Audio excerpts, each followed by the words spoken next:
Once more, ladies and gentlemen, dear friends, thank you for the opportunity to comment on the important topics of today's conference.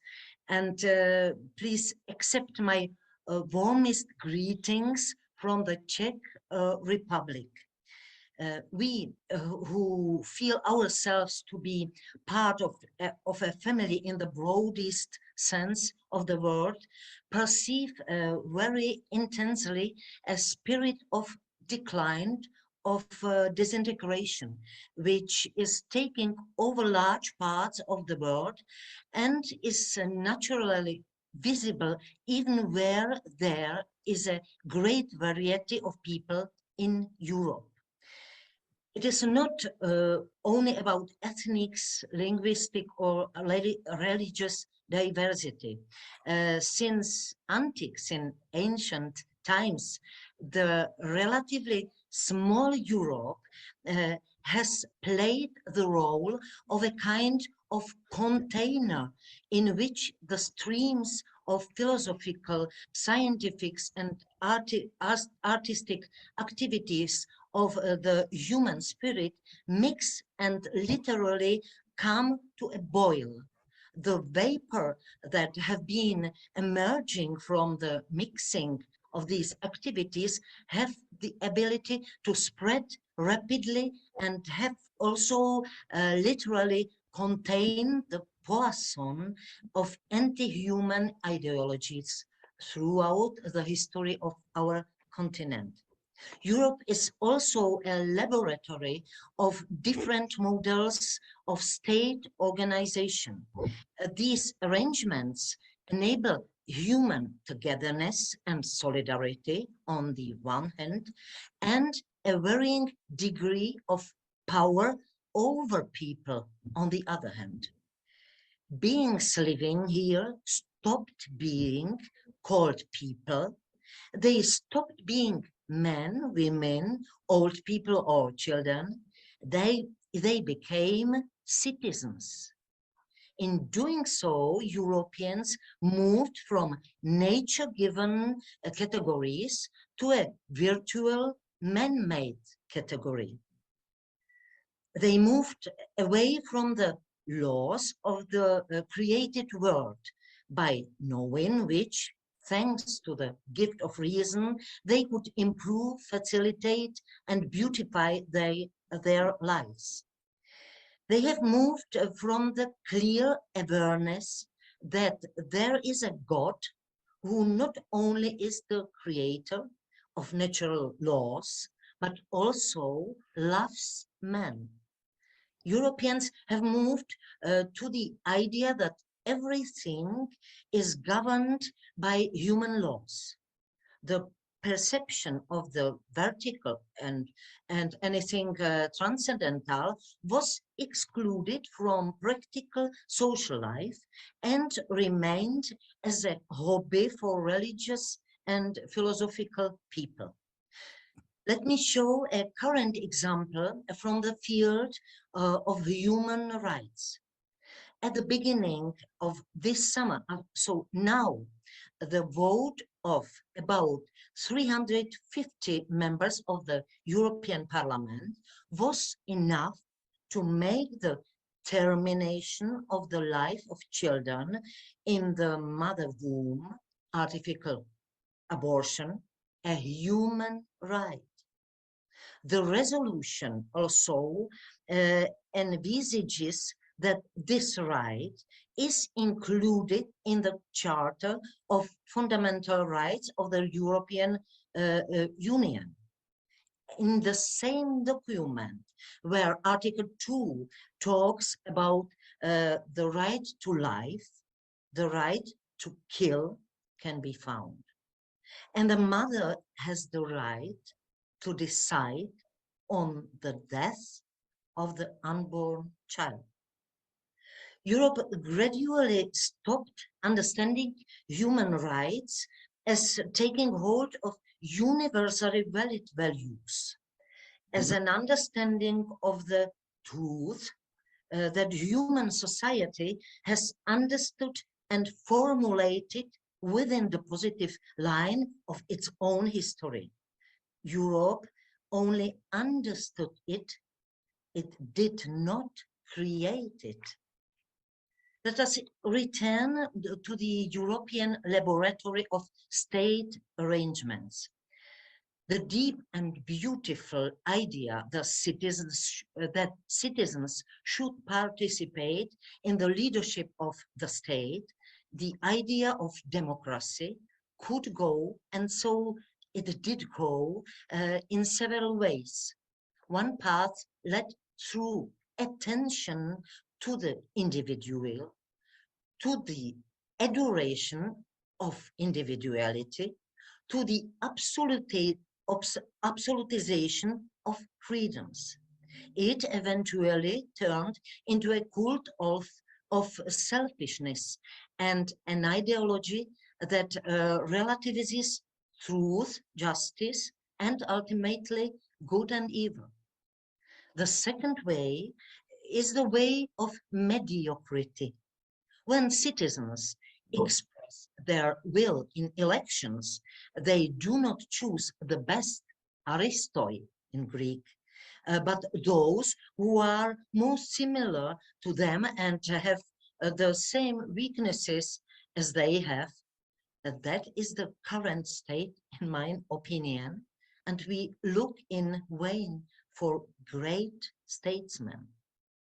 The third model is totalitarianism. Freedom of thought, belief, speech, and religion is suddenly considered unnecessary and even dangerous. Opinions and positions that are correct will be declared, and all other opinions and expressions will suffer for a while, and in difficult situation, this is how Europe lives now, will be banned under sanctions. The countries of Central and Eastern Europe experienced totalitarianism twice in the century, in 20th century.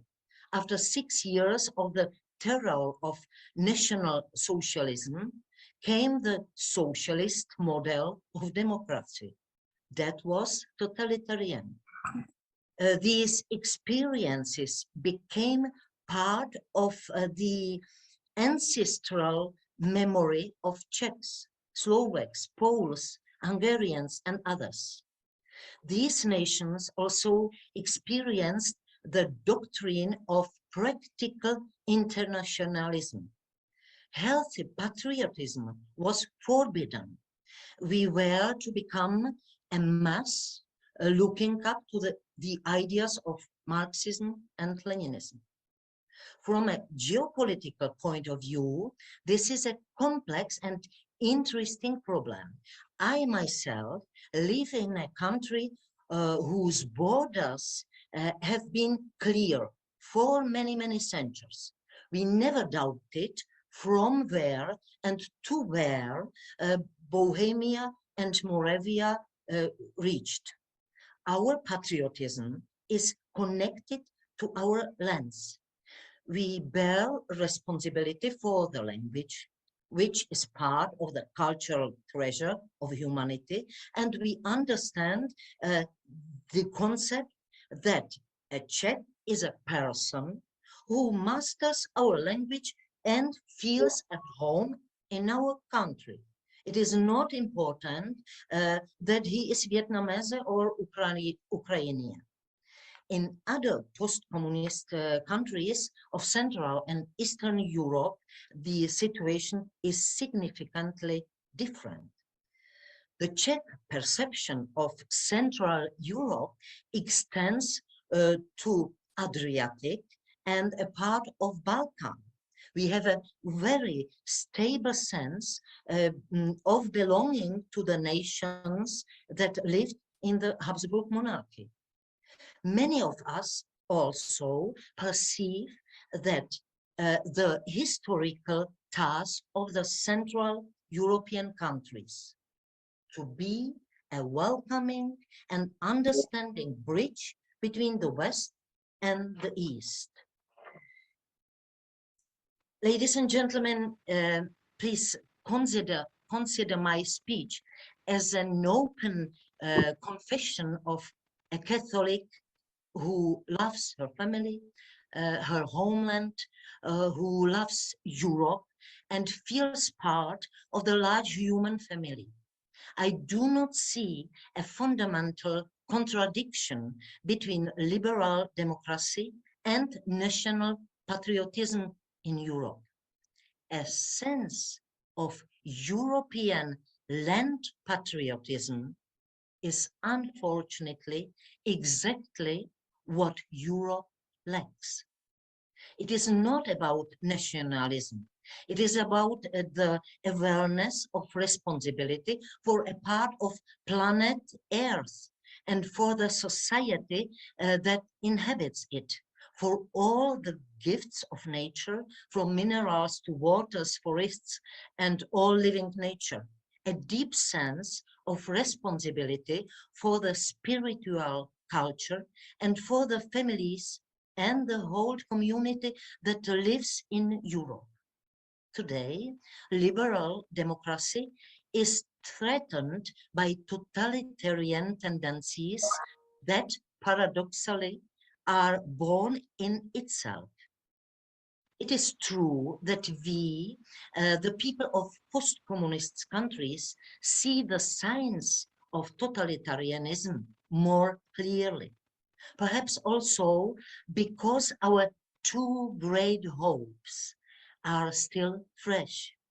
The first great hope is as old as Christ, it is the 33 years old. The revolutions in post-communist countries which took place in 1989. The second great hope has reached the age of maturity.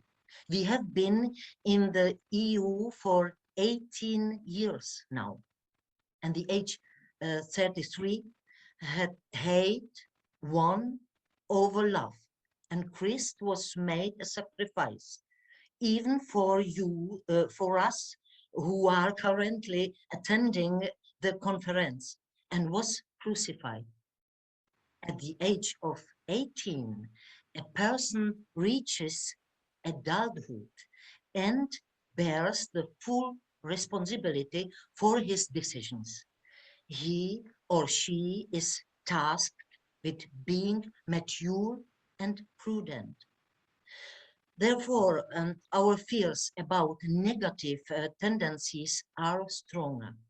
We see that it is not just about basic freedoms, but about man as such. We mostly understand very well that there is an external threat, that our material certainties are no longer certainties, that we cannot print water, air, or living nature on 3D printer. However, we also understand that the Cold War is very dangerous, that it is a tightrope walk, and that the risk is greater because the people who experience the last war are already 90 years old. And for those who make political and economic decisions today, war is a word of which they have only a vague idea of its true content. We understand that interpersonal and intrapersonal cohesion are a fundamental values. They don't exist if we don't invest hard, compassion, but also a willingness to sacrifice. This is indeed the highest proof of human freedom. We are not nationalists with centrifugal tendencies toward the European Union, but we do not want the basic freedoms of citizens and people to be sacrificed under the influence of fear of any threat. We don't want anything inhuman to be proclaimed as freedom. Ladies and gentlemen, I am a member now I'm a member of parliament, but I have not given you any official position of the parliament of the Czech Republic. These are the conclusions of a woman who at the age of 68 believes that evil should be named and the ideals of humanity that God has placed in us should be fulfilled. Thank you for your attention.